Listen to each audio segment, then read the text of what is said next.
Conference आ रही है। मामले सामने आए हैं। इस समय प्रदेश में एक्टिव इन्फेक्शन के केसेस की कुल संख्या 22,757 है।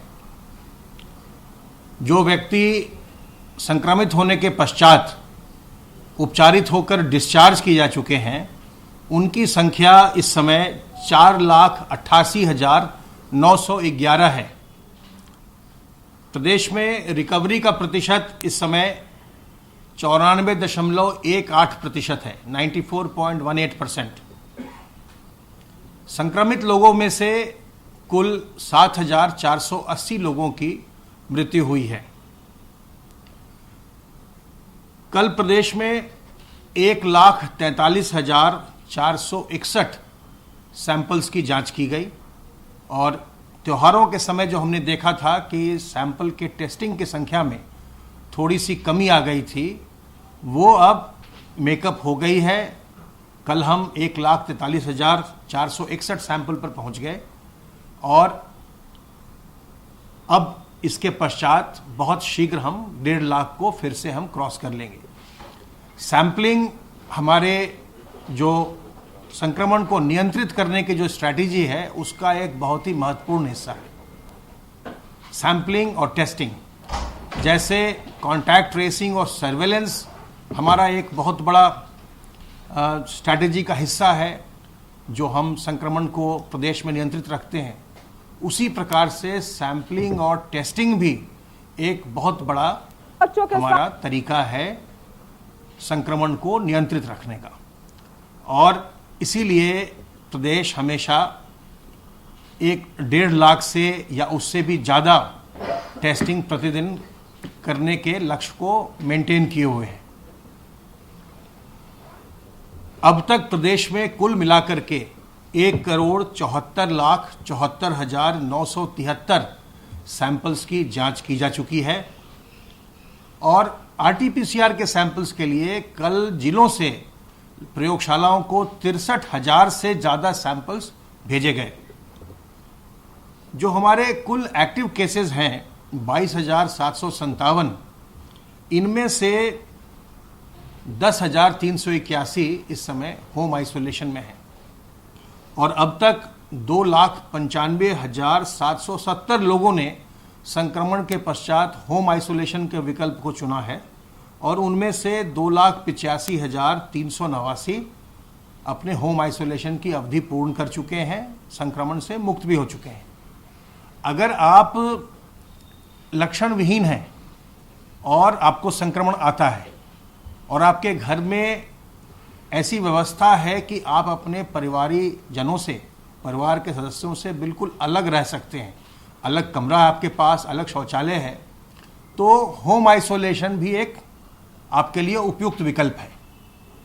लेकिन अगर आपको किसी प्रकार के लक्षण आते हैं, अगर आप बुजुर्ग व्यक्ति हैं, अगर आप पहले से किसी बीमारी से ग्रस्त हैं, तो उपयुक्त यही है कि आप अस्पताल जाएं।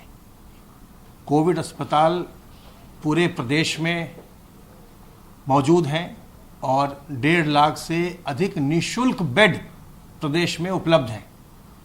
तो उपयुक्त ये होगा कि आप अगर बुजुर्ग व्यक्ति हैं या किसी प्रकार की बीमारी से ग्रस्त हैं, तो अस्पताल जाकर के वहाँ चिकित्सकों की देखरेख में अपना इलाज करवाएं।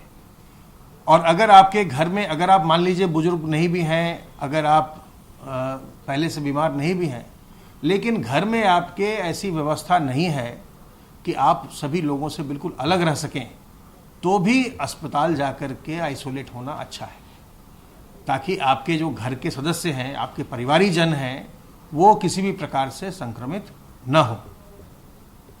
जब आप होम आइसोलेशन में होते हैं तो हमारी टीम आपसे निरंतर संपर्क में रहती है और आपका हालचाल पूछती रहती है। उस समय आपको अपने, विशेष करके जो आपका शरीर का तापमान है और जो आपके शरीर के ऑक्सीजन सैचुरेशन का लेवल है, उसको हर समय मेजर करते रहना चाहिए।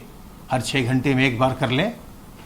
आपका, अगर आपको फीवर नहीं है और आपका ऑक्सीजन का लेवल 95% से नीचे नहीं आ रहा है तो कोई चिंता की बात नहीं है। लेकिन अगर ऑक्सीजन का लेवल नीचे आता है तो तत्काल अस्पताल जाना चाहिए और चिकित्सकों की सलाह प्राप्त करनी चाहिए। वहाँ वो आपको ऑक्सीजन लगाएंगे जिससे कि आपके ऑक्सीजन का लेवल मेंटेन रहे।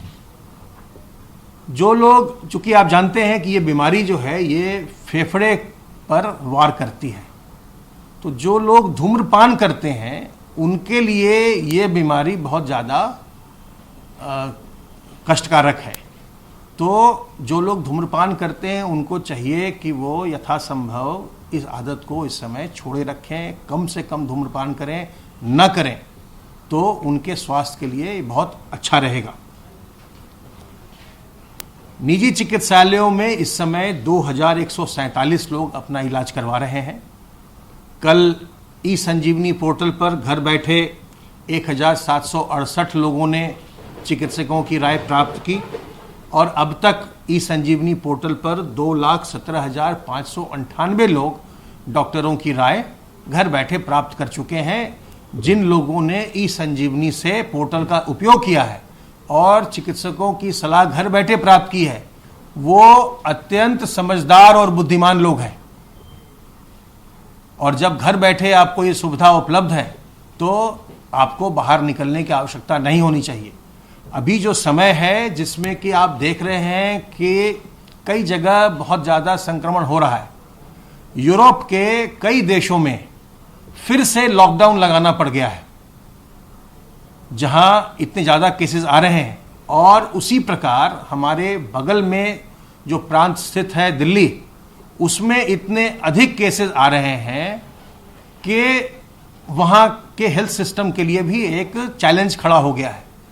तो वैसी स्थिति हमारे प्रदेश में न आए और हम संक्रमण को बिल्कुल नियंत्रित रखें, इसके लिए आवश्यक है कि जो जब तक आवश्यक नहीं हो अनावश्यक घर से बाहर न निकलें।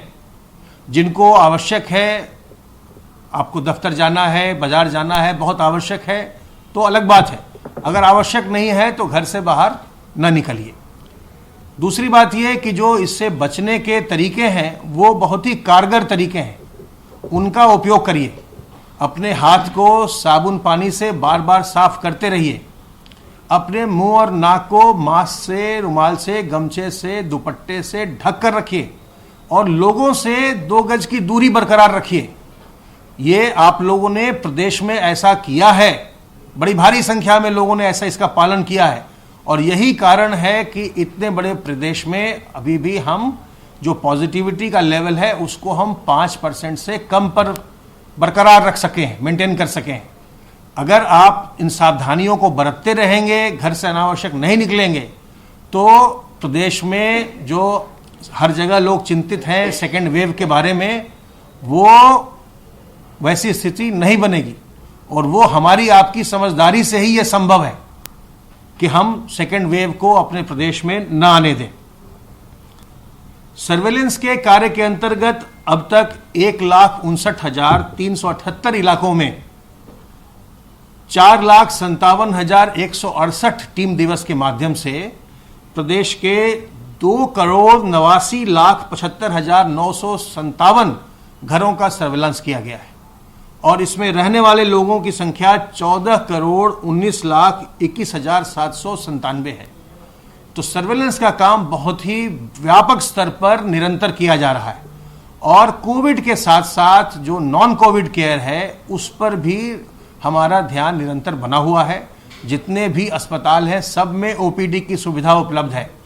और जब हमने कंपेयर किया 1 अक्टूबर से 18 नवंबर 2019 में, पिछले वर्ष सरकारी अस्पतालों में जो मेजर सर्जरीज हुई थी उनकी संख्या 32,046 थी और उसी अवधि में इस वर्ष अब ये संख्या 30,557 है। इसका मतलब कि जो सरकारी अस्पताल हैं वो भी अब पिछले वर्ष के लेवल पर ही कार्य कर रहे हैं।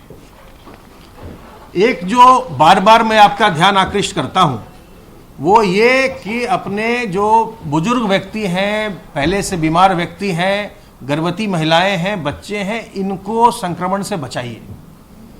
आज ये जो आंकड़े हम बार बार आपके सामने लाते हैं, आज ये पहली बार ऐसा हो रहा है कि 60 वर्ष से अधिक के व्यक्तियों के संक्रमित होने का प्रतिशत कुल में से 10% को पार कर गया है। 10.02% उनमें संक्रमण पाया गया। जो लोग कुल संक्रमित हुए हैं उनमें से 60 साल से अधिक आयु के लोग 10.02% हैं। और अगर आप देखेंगे तो जैसे 10% का बर्डन है इन्फेक्शन में से, लेकिन जो लोग जिनकी मृत्यु हुई उसमें से लगभग 45% व्यक्ति 60 साल से अधिक उम्र के हैं, अर्थात उनमें जटिलताएं ज़्यादा आती हैं। इसलिए अपने बुजुर्गों को संक्रमण से बचाइए, पहले से बीमार व्यक्तियों को संक्रमण से बचाइए और गर्भवती महिलाओं को बचाइए और अपनी इम्यूनिटी को बूस्ट करिए, शरीर की प्रतिरोधक क्षमता को बढ़ाइए। इसके लिए तुलसी दल, अदरक, काली मिर्च का काढ़ा पीजिए, इसके लिए नीम की पत्तियों का सेवन कीजिए, इसके लिए अदरक का अजवाइन का अर्क पीजिए, इसके लिए गिलोय का रस पीजिए, गर्म पानी का सेवन करिए। और जब आप बाहर से लौट कर आते हैं कार्यालय से, बाजार आदि से, तो गर्म पानी में नमक डालकर उससे गरारा कीजिए। इन सब चीज़ों से फायदा होगा। अगर कोई भी शंका हो, समस्या हो, उलझन हो, तत्काल हमारे हेल्पलाइन नंबर 1800 180 5145 पर फोन करिए। तनाव मुक्त रहिए, सावधान रहिए, स्वस्थ रहिए, प्रसन्न रहिए।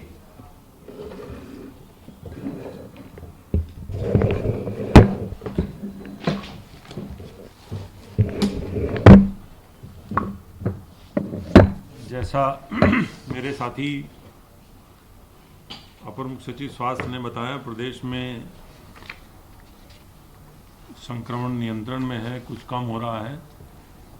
पड़ोसी राज्य दिल्ली में संक्रमण बढ़ने से उसका प्रभाव सीमावर्ती जो हमारे जनपद हैं, गौतम बुद्ध नगर, गाजियाबाद, मेरठ में देखने में आ रहा है। जिला प्रशासन द्वारा दिल्ली से आने जाने वालों के इस रैंडम भी चेकिंग कराई जा रही है और उसमें जो संक्रमण वाले लोग हैं वो मिल भी रहे हैं। तो इन क्षेत्रों को छोड़ के बाकी सभी क्षेत्रों में लगभग संक्रमण पे नियंत्रण है। जैसा आपने बताया, हम सबको विशेषकर ये त्योहार का मौसम है, ऐसे में विशेषकर सावधानी बरतनी है। माननीय मुख्यमंत्री जी ने भी आज अपील जारी की है कि छठ का त्यौहार है, अभी चल रहा है, छठ का त्यौहार मनाएं, लेकिन प्रयास करें कि आप घर पर ही रहकर मना सकते हैं, लेकिन बाहर जाएं भी तो समस्त सावधानियां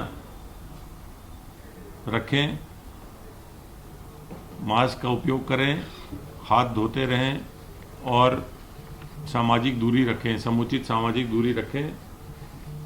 माननीय मुख्यमंत्री जी ने सभी प्रदेशवासियों को छठ की शुभकामनाएं भी दी हैं और जैसा कहा, यही अनुरोध किया है कि सावधानियां बरतते हुए आप ये त्यौहार मनाएं। विशेषकर हमारे बुजुर्ग हैं और छोटे बच्चे हैं, उनका ध्यान रखें और ऐसे व्यक्ति जिन्हें पूर्व से ही सांस की कोई बीमारी है अथवा कोई ऐसी अन्य बीमारियां हैं, उन्हें संक्रमण से बचा कर रखें। ये सभी सावधानियां बरतते रहें।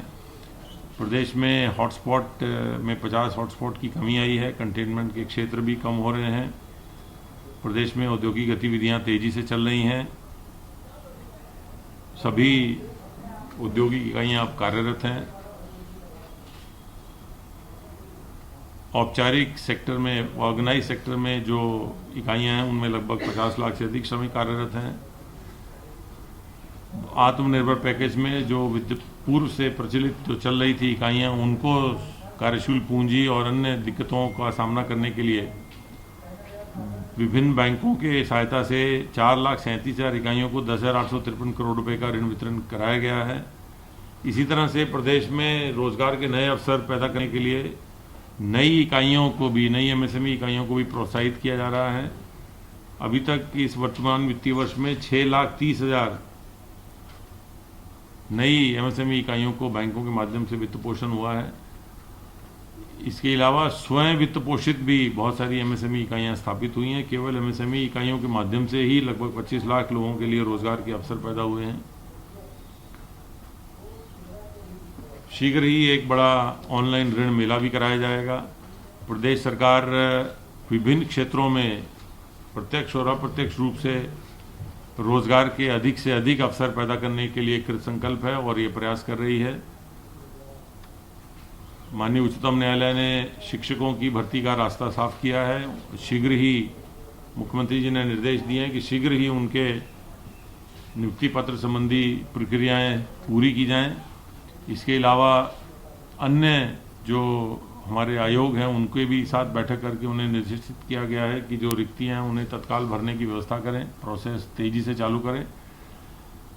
अप्रत्यक्ष रूप से सभी जनपदों से कहा गया है कि वह एक जिला रोजगार प्लान बनाएं कि अपने जिले में किस प्रकार रोजगार के नए अवसर प्रत्यक्ष और अप्रत्यक्ष रूप से वो सृजित कर सकते हैं, उसकी एक योजना बनाएं, उस योजना पे आगे काम करें और उस योजनाओं को मिला के एक प्रदेश का एक रोजगार प्लान बने, ताकि प्रदेश में जो प्रत्यक्ष और अप्रत्यक्ष रूप से जितने भी रोजगार पैदा हों उनका मात्रा उनकी अधिक से अधिक की जाए और उनको हमारे जो जितने युवक हैं बेरोजगार उनको उसमें समायोजित कराया जाए। प्रदेश सरकार किसानों से धान क्रय के कार्यक्रम को तेजी से आगे बढ़ा रही है। वर्तमान वित्तीय वर्ष में 135 लाख क्विंटल धान अभी तक खरीदा गया है, जो कि पिछले साल इसी अवधि में खरीदे गए धान की मात्रा से दुगने से भी अधिक है। माननीय मुख्यमंत्री जी ने निर्देश दिया है सभी जिलाधिकारियों को कि वह धान क्रय केंद्रों का स्वयं और अपने अधीनस्थ अधिकारियों के माध्यम से लगातार निरीक्षण कराते रहें तथा ये सुनिश्चित कराएं कि किसानों को धान का उचित समर्थन मूल्य मिले, किसानों को समय से मूल्य मिले, उन्हें खरीदारी में उनको अपना धान बेचने में कोई कठिनाई ना हो। इसके अलावा पराली प्रबंधन पर भी विशेष जोर दिया जा रहा है। प्रदेश में पराली जलाने की घटनाओं में काफ़ी कमी आई है, पिछले कई वर्षों से काफ़ी कमी आई है और राज्य सरकार द्वारा पराली प्रबंधन के लिए उपकरणों पर अनुदान दिया जा रहा है। पराली लो और खाद लो इस प्रकार के अभियान कई जनपदों में चलाए गए हैं। तो व्यवस्थित पराली प्रबंधन की क्या किया गया और पिछले सालों से अपेक्षा बहुत ही कम पराली जलाने की घटनाएं सामने आई हैं। मक्का क्रय का भी कार्यक्रम तेजी से चल रहा है और अभी तक 1,17,945 क्विंटल मक्का इस वर्ष खरीदा गया है, जो कि पिछले साल से बहुत अधिक है। कुछ हमारे जो दलहन के क्षेत्रों में मूंगफली भी का क्रय का भी कार्यक्रम जल्दी शुरू किया जा रहा है, ताकि किसानों को अपनी फसल बेचने में कोई कठिनाई ना हो और उन्हें जो सरकार द्वारा निश्चित किया गया न्यूनतम समर्थन मूल्य है वो समय पे उनको मिलता रहे। धन्यवाद। यहाँ रुकते हैं छोटे से ब्रेक के लिए, जल्द हाजिर होते हैं।